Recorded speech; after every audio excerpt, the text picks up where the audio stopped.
Pada saat itu, dokter mengatakan bahwa kemungkinan di dalam payudara saya itu ada kanker. Nama saya James Mampo. Sekarang sementara kuliah di Fakultas Ilmu Pendidikan Kristen, Institut Agama Kristen Negeri Manado, semester 6. Kejadian ini terjadi ketika saya berumur 17 tahun. Setahun sesudah saya lulus dari SMA, sebuah proses yang Tuhan izinkan saya alami secara pribadi.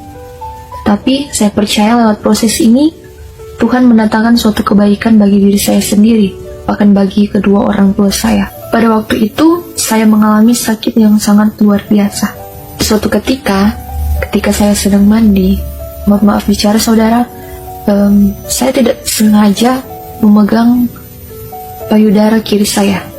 Dan di situ saya melihat dan merasakan bahwa ada sesuatu yang berbeda.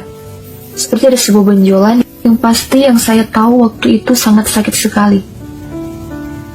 Itu lebih sakit dari sebuah jarum yang ditusukkan ke daging kita. Pada saat itu kehidupan saya sudah tidak tenang. Orang tua saya pun mulai cemas, khawatir tentang apa yang sementara saya hadapi.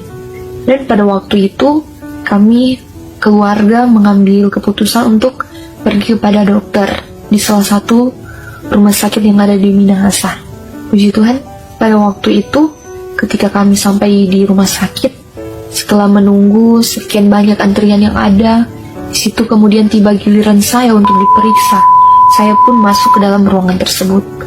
Secara manusia saya memang tidak biasa ya saudara, karena saya tidak pernah untuk mengalami hal yang demikian.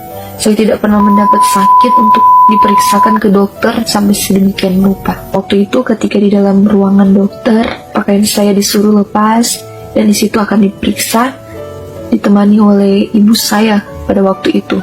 Salah satu titik terlemah saya, di mana sebuah atau sesuatu yang tidak ingin atau tidak pernah saya harapkan bisa saya dengar pada saat itu.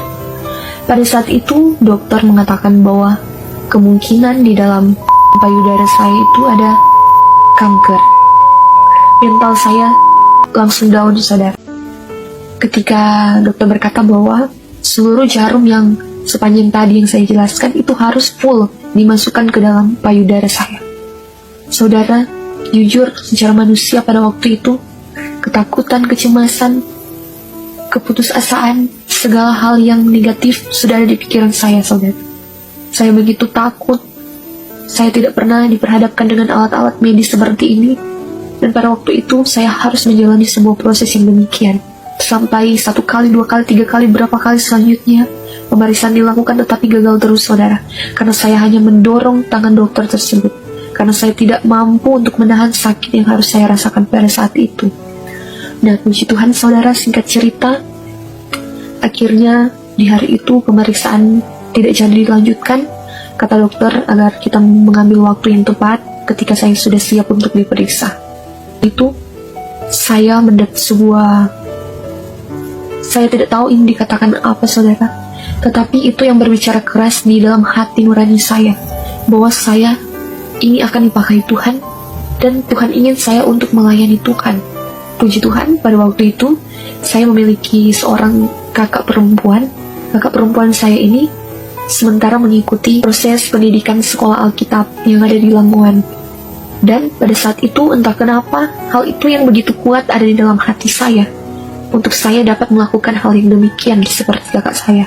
Secara langsung saya berkata kepada orang tua saya di dalam perjalanan menahan sakit penyakit yang saya derita bahwa saya berkata saya akan mengikuti sekolah Alkitab yang ada di Lamongan. Dan saya percaya saudara, itu adalah alat yang Tuhan izinkan sakit penyakit yang saya derita, yang saya alami untuk dapat saya menggenapi panggilan Tuhan dalam kehidupan saya. Pada waktu itu teman dari orang tua saya menyarankan atau menganjurkan kepada kami untuk memeriksakan kepada sebuah tempat tradisional. Di situ ada pemeriksaan tradisional yang akan diberikan untuk orang yang biasa sakit penyakit dalam seperti saya alami. Pada waktu itu saudara, memang kehidupan saya sudah tidak tenang seperti yang saya katakan tadi.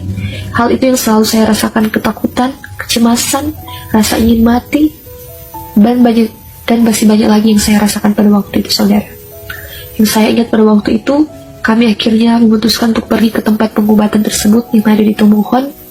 Saya disuruh masuk ke dalam sebuah ruangan di sebuah kamar. Yohanes pasal 1 ayat 1. Pada mulanya adalah firman. Firman itu bersama-sama dengan Allah dan firman itu adalah Allah. Shalom, sahabat Renungan Kristen TV. Selamat datang di channel ini. Kumpulan kesaksian orang-orang yang memiliki pengalaman pribadi dengan Tuhan. Kuasa Tuhan Yesus sungguh nyata dalam kehidupan ini bagi orang yang percaya. Kiranya dengan kesaksian ini iman kita semakin bertumbuh. Puji Tuhan, kesaksian yang luar biasa saudara. Jika di antara saudara saat ini masih ada yang merasa tidak layak atau ragu, ingat Anda masih punya kesempatan untuk diselamatkan. Tuhan Yesus telah mengorbankan dirinya. Pikul dosa kita semua dari ketidaklayakan akibat dosa-dosa itu. Tuhan memberikan kesempatan bagi siapapun yang mau bertobat. Berbaliklah dari jalan-jalan sesat dan jadikan Tuhan Yesus sebagai juru selamat pribadi saudara.